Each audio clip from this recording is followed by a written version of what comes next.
Hey there, friends. It's Elizabeth here with the Everyday Storyteller, and I am back with week 4 in my 8 by 10 digital project life for 2024. So, as you can see, I am working from a template.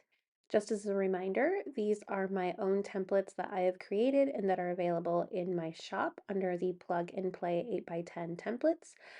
So, if you wanted to snag this particular template, you definitely can by heading over there in the link in the description box below. My first step when I am creating these digital pocket pages is to fill in the pockets with photos and then go from there, usually filling it with journaling cards or some other types of embellishments. So that is exactly what I'm doing right here. I am using the Start Digital Story Kit by Ali Edwards. So those are pretty much all of the elements that you are seeing me add to this digital spread right now. If you've watched my previous 2024 digital process videos, you'll know that sometimes I have two spreads for the week. This particular week, I didn't have as many photos, so I am only using one spread, so the left side and the right side.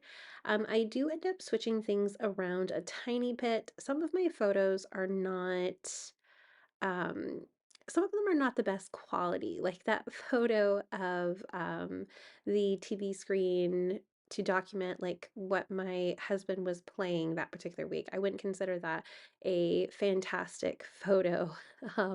Or the photo of my daughter's drawing. It was a little bit off in composition. You could see like half of the paper. She had doodled something else underneath it that didn't really go with the story that I was trying to tell. So I decided to create for myself these little 3x4 style Polaroids. So I just created a square and added my photo into that and then left the rest of the card blank. I was going to leave it white, but then decided that was a little bit too plain. So I actually went in and used one of the patterns that was included in one of the cards in the Start Story Kit and use that as a backer. And I love the way that it adds just a little bit extra to the background of those 3x4 cards. It's a very faint background, but it is just what those cards need to kind of differentiate them from the back part of the layout, the white background that I usually use. You can see it a little bit closer here. It's a very faint blue grid pattern, which works really well.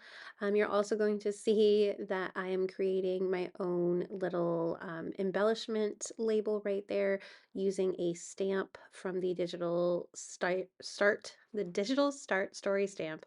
That is a lot of S's. And also the backer from one of the other sentiments included in the kit. You're also going to see that I'm creating my own pattern card. So I just took I think it's a 4x6 digital printout of all of the chipboard numbers included in this particular kit. And I layered that on top of a white background. And then I just used my paint bucket tool to recolor all of the numbers in the different colors of the kit. And I really like the way that that looks. And I do end up using that particular card as a background for some journaling a little bit later on. But as you can see, I am just currently looking for a couple of options for how to fill in that 4x6 spot up on the left-hand corner of the right-hand spread. I find this chipboard that says "This Story," and since I needed a little bit of a longer place for my journaling, I decided to create my own journaling card again with some of the pattern from another story card as well as this chipboard. So I'm pretty much placing the pattern on the top, and then I am using the This Story chipboard to kind of separate between the pattern and where I'm going to journal. I add in that blue 1, 2, 3 card over on that 3x4 space, but I actually end up doing something else a little bit later.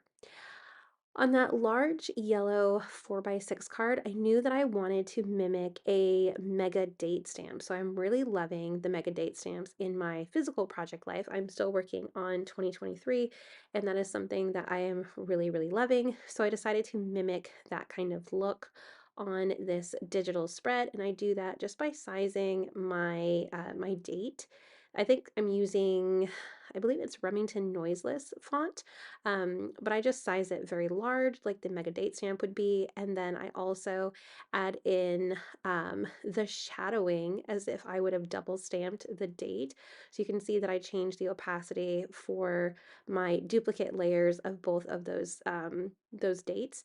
And I think that that adds a little bit of an extra stamping look, since it looks like I kind of stamped off the date twice for each one of those.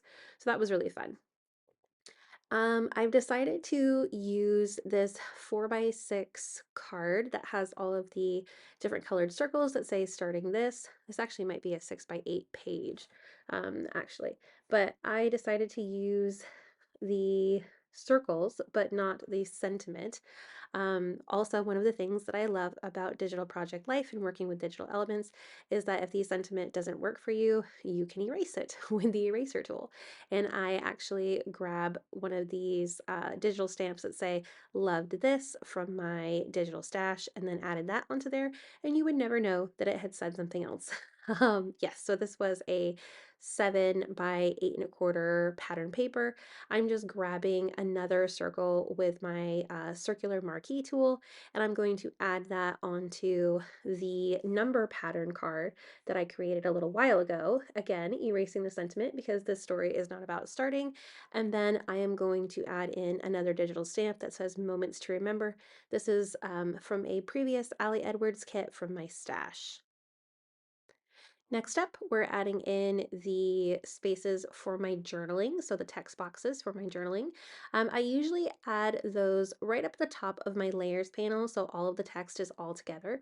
And I just go through and add text to each one of the cards depending on the style of text box I need. So as you can see, I'm working on my rectangular text boxes for those places that just need a regular rectangular text box. And then I'm going to use my pen tool to draw out some fancier text boxes, also using the shape tool. I have a very specific tutorial about how to write or journal inside of a circular text box previously on my Patreon. So if you would like to see how that works, here is a really fast tutorial of it in this video. But if you want to see a little bit more of a slowed down and explained tutorial of how to do that, definitely go check out my Patreon. That is available in the $5 Scrappy Crew tier. And it is a technique that I love to use when I am doing these circular embellishments, whether I'm printing them or leaving them digital like I am here. The last thing that I'm doing for that card that has the green circle with the love this sentiment is I'm going to add a little bit of a pattern to it. The white background just seemed too plain. It kind of stuck out to me. So I'm going to go ahead and add in some of these digital flowers in all the different colors of the kit.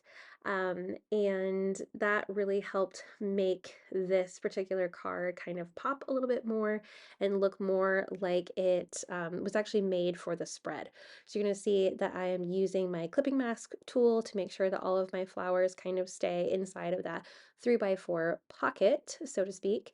And then I'm going to add my journaling back in, and by the magic of video, all of my journaling is going to be written in once I kind of go back to my number pattern paper and change a few of the colors that I am using.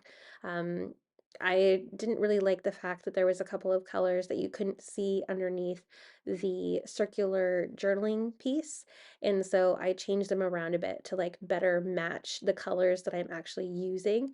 I'm using that this story chipboard piece to kind of guide me with what particular colors I want to add onto those numbers. The last thing I'm going to do is add some word phrase stickers. I go ahead and open my word phrase sticker sheet in Photoshop, and then I am using the rectangular marquee tool to cut out the phrases that I want to add. And then I am just going to copy and paste those particular snipped out phrases onto some of my photos. You're also going to see that they do not end up staying that hot pink color. Um, at first, I thought that was like the perfect color, but then I realized that it was just a little bit too bright. And I didn't really like the fact that it made so much pink appear throughout the layout because I already have quite a bit of pink. So instead, I just go ahead and recolor all of those word phrase stickers using my paint bucket tool and some of the colors of the kit.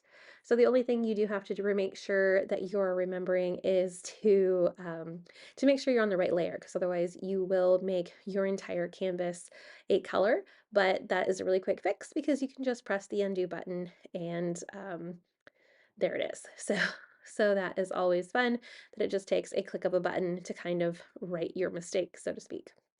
Once all of that is done, this layout is pretty much finished. I am saving that to my computer, and then I'm going to show you what it looks like in my Blurb 8x10 photo book.